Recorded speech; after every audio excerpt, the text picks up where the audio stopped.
morning, students. Today we are discussing about the white matter of the cerebrum. Mainly three varieties of the white matter are there. One is the associate fibers, commissural fibers and projection fibers are there. So under associate fibers we'll discuss their short association, long association fibers are there. See, associate fibers are connecting between only the same cerebral hemisphere in between the lobes. See, lobes as well as the adjacent gyrus.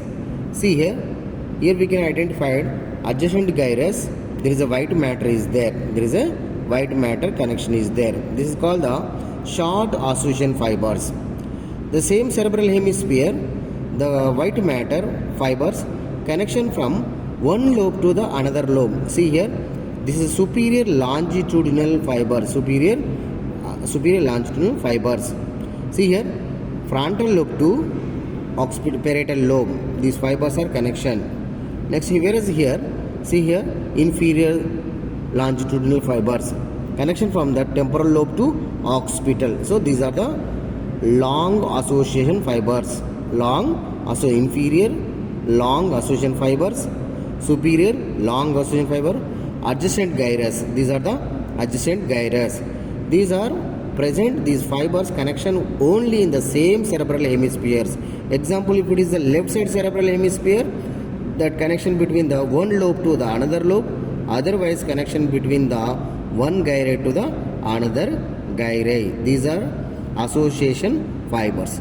Next, second variety is the Carpus callosum, commissural fibers. Example, Carpus callosum. This Carpus callosum, C-shaped structure. Already I told what is Carpus callosum. Carpus callosum is a white matter. It is a commissural variety of the white matter.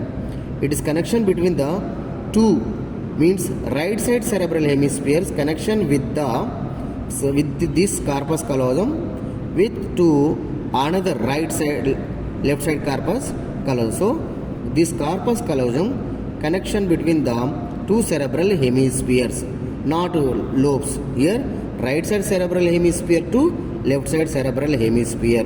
See here, this is the C-shaped structure. This is the Carpus callosum. Now the parts of the Carpus callosum, this is called the rostrum. This is bending part. This is called the genu always behind this frontal pole. From here to up to here, this is called the trunk of the or body of the Carpus callosum. Next, behind this is called the splenium. Exactly in front of the occipital pole. Splenium is there. In the parietal, in the center region is the trunk of the Carpus callosum is there. Front side, bend, genu, it is called genu, behind this frontal pole. Next, another one, it is called the rostrum. This is called the rostrum. So, rostrum, genu, trunk of the or body of the Carpus callosum. This is called the splenium.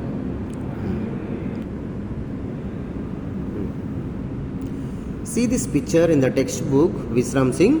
See, this is the C-shaped structure, Carpus callosum. See the parts of the Carpus callosum. Here, rostrum. This is called the rostrum. This is called the genu. This is called the body or trunk. This is called the splenium, trunk or body, genu, rostrum. These are the four parts of the Carpus callosum. When we take the section of this Carpus callosum, we can find the fibers are arranged like see, these are genu fibers.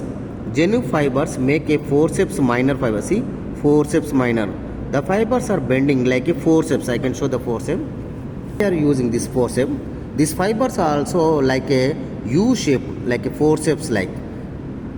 These are the genu fibers. Forceps minor. Whereas here the splenium fibers, when it is become wide, it is called the forceps major like this. Wide. These are called the forceps major when you take the section from the splenium. Forceps minor when you take the section from the genu. Next is this is called the corona. This is called the trunk part. The straight horizontal fibers are there. This is called the trunk fibers, body of the Carpus callosum fibers. Inside we can identify the corona radiata. See in the specimen, this is called the rostrum part. This bend part is called the genu. When you take the section from here only, we can, what we have shown in the diagrammatically, that is make a forceps minor fibers from trunk fibers, horizontally placed fibers, whereas the posteriorly, when you take the section from the splenium, forceps major fibers forms. So these are the parts of the Carpus callosum. Example of the commissural fibers. C means commissural. C means Carpus callosum. Just remember like this. Carpus callosum is a commissural fibers example. Sometimes they may ask the 5 mark question. This is second variety of the white matter.